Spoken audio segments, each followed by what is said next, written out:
नमस्कार, मैं हूं पूनम भारती। आप देख रहे हैं राज तक इंडिया न्यूज। अरवा, कटरा, औरैया अपराध नियंत्रण एवं सुरक्षा व्यवस्था को मजबूत रखने के उद्देश्य से चपना सौरिक बॉर्डर बैरियर पर थाना अध्यक्ष गंगा दास गौतम के नेतृत्व में पुलिस द्वारा सघन वाहन एवं व्यक्ति चेकिंग अभियान चलाया गया।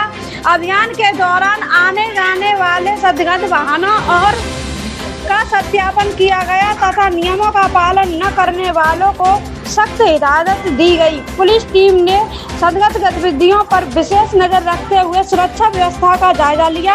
थाना अध्यक्ष ने बताया कि अपराधियों पर नजर रखने और शांति व्यवस्था बनाए रखने के लिए यह अभियान लगातार जारी रहेगा।